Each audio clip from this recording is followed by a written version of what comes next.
तो सटोरिये किसको मानते हैं, जीतता हुआ देखते हैं, किसकी तरफ हवा बहते हुए देखते हैं, हरियाणा और जम्मू कश्मीर के संदर्भ में ये समझने की कोशिश करेंगे। बहुत स्वागत है आपका। हरियाणा में आज विधानसभा चुनाव एक ही चरण में पूरे हुए। शाम 5 बजे तक 61% वोट डाले गए।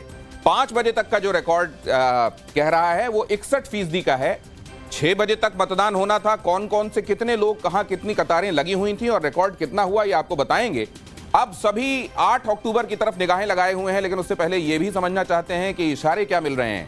हरियाणा और जम्मू कश्मीर का फाइनल रिजल्ट आप जानते हैं, वोटों की गिनती 8 तारीख को होने वाली है।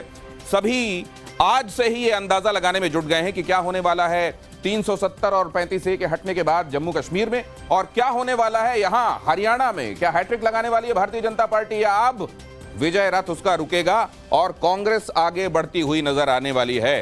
क्या होने वाला है, इस पर इशारे।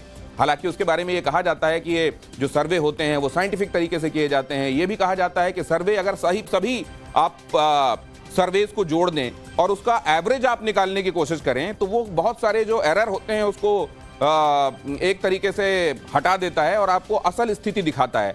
और सटोरियों की निगाह कहते हैं कि इसलिए बड़ी बारीक होती है क्योंकि उनका अपना पैसा इन्वॉल्व होता है। क्या होने वाला है, इन तमाम नजरियों से आपको बताएंगे। जम्मू कश्मीर में 10 साल बाद विधानसभा चुनाव 2014 में हुए थे, आपको मालूम है, और उसके बाद अब हो रहे हैं। यहां पर इन 10 सालों में जम्मू कश्मीर ने बहुत कुछ बदलते देखा है। अब वहां का जनमानस क्या सोच रहा है ये हम आपको बताएंगे। राज्य का दर्जा आर्टिकल 370 हटने के बाद घाटी में पहली बार चुनाव हुए। इस बदलाव का असर चुनाव के रिजल्ट में क्या देखने को मिलेगा। जम्मू कश्मीर में 3 चरण में वोटिंग हुई है। 1 अक्टूबर को आखिरी चरण में वोट डाले गए, जबकि 18 और 25 सितंबर इसके पहले के चरण थे। मध्य वाला जो चरण था, बीच वाला चरण, उसमें मतदान कम रिकॉर्ड हुआ था। हरियाणा में एक ही फेज में आज सभी 90 सीटों पर वोटिंग हुई। इस चुनाव में वैसे तो वो आप जानते हैं मुकाबला सत्ताधारी भारतीय जनता पार्टी और मुख्य विपक्षी पार्टी कांग्रेस के बीच माना जा रहा है, लेकिन भारतीय जनता पार्टी की सहयोगी रही जननायक जनता पार्टी और अभय चौटाला की इंडियन नेशनल लोकदल, ये पार्टियां भी अपनी मजबूती का दावा करती रही हैं। आम आदमी पार्टी भी सभी 90 सीटों पर चुनाव लड़ रही है। कैसा रहा है मुकाबला, द्विपक्षीय रहा है, ट्रायंगुलर रहा है या बहुकोणीय रहा है, क्या स्थितियां हैं ये आपको बताएंगे। इन जगहों पर चुनाव में कौन किस पर भारी पड़ता दिखा, मुद्दों के हिसाब से क्या चला क्या नहीं चला, किसके दावों में असल में हवाई बातें हैं और किसके दावों में दम है, ये सब वस्तु स्थिति यथार्थ रूप से समझने के लिए हम खास मेहमानों के साथ बातचीत करेंगे। हमारे साथ आज जो मेहमान जुड़ रहे हैं, पहले उनसे भी आपका परिचय करा दूं। जाहिर है भारतीय जनता पार्टी और कांग्रेस के रिप्रेजेंटेशन के बगैर यह चर्चा अधूरी रहेगी। हमारे साथ शिवम त्यागी, प्रवक्ता भारतीय जनता पार्टी के, जुड़ रहे हैं, और इसके अलावा लोकेश जिंदल हमारे साथ जुड़ रहे हैं कांग्रेस की तरफ से अपनी बात रखने के लिए। लेकिन पत्रकार इसको कैसे देख रहे हैं, हर्षवर्धन त्रिपाठी वो हमारे साथ जुड़ रहे हैं, और प्रेम कुमार भी हमारे साथ जुड़ रहे हैं इस चर्चा में हिस्सा लेने के लिए। बहुत स्वागत है आपका। इससे पहले कि मैं आगे की तरफ बढ़ूं और फिगर्स की तरफ जाऊं, एक छोटा कमेंट आप लोगों से चाहता हूं। जम्मू कश्मीर और हरियाणा के संदर्भ में आप लोगों का तजुर्बा क्या कहता है। हर्षवर्धन जी, आपसे शुरुआत। नहीं, देखिए दिनेश जी, मुझे लगता है कि बहुत ज़्यादा भ्रम नहीं है। ये थोड़ा सा हरियाणा में जलेबी जरूर हो गई है कि सीरा कहाँ है और मैदा कहाँ है, लेकिन बाकी मुझे लगता है बहुत भ्रम नहीं है। हरियाणा में 10 साल से भारतीय जनता पार्टी की सरकार थी, तो इसका एक निश्चित तौर पर जो एंटी इनकम्बेंसी कहा जाता है, जो कहा जाता है कि कोई भी सरकार भारत में रहती है तो पहले तो 5 साल में ही निपट जाती थी।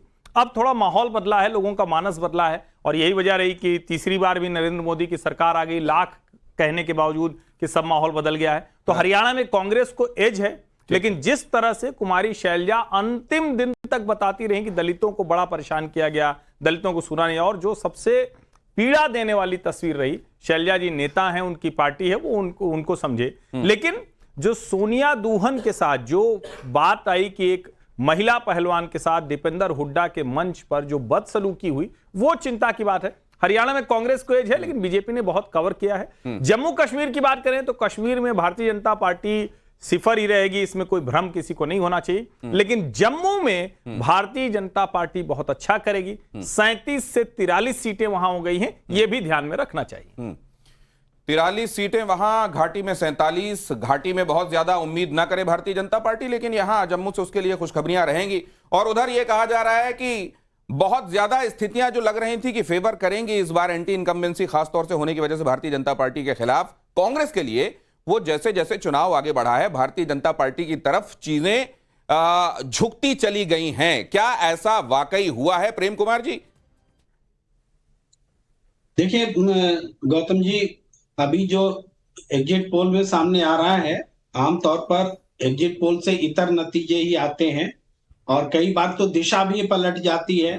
तो इसलिए एग्जिट पोल, लेकिन फिर भी हम बात करने बैठे हैं तो उस हिसाब से बात करें कि जो एग्जिट पोल आ रहे हैं उसको देखते हुए मैं तो देख रहा हूं कि एक एग्जिट पोल में पीडीपी को 28 सीटें दिखाई जा रही है, सबसे ज्यादा।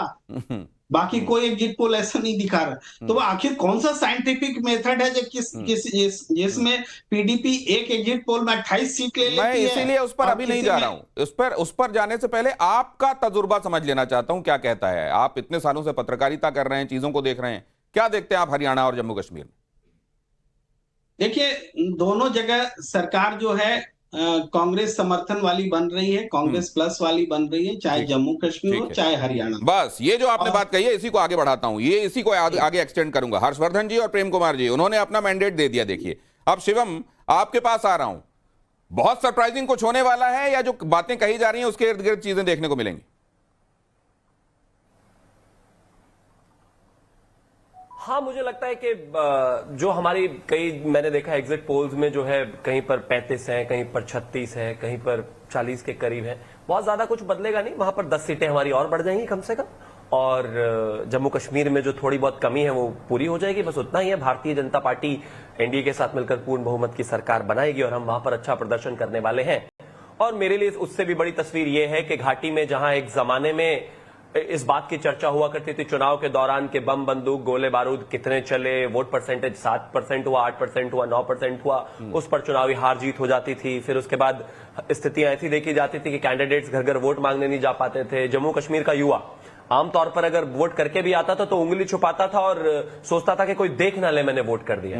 अब वो खुलकर ट्विटर, इंस्टा और फेसबुक पर अपनी सेल्फीज अपलोड करते हैं। चीजें बेहतर हैं, अच्छे माहौल में चुनाव हुआ है, बेहतरीन जो है वोट हुआ है। भारतीय जनता पार्टी दोनों राज्यों में पूर्ण बहुमत की सरकार लेकर आ रही है।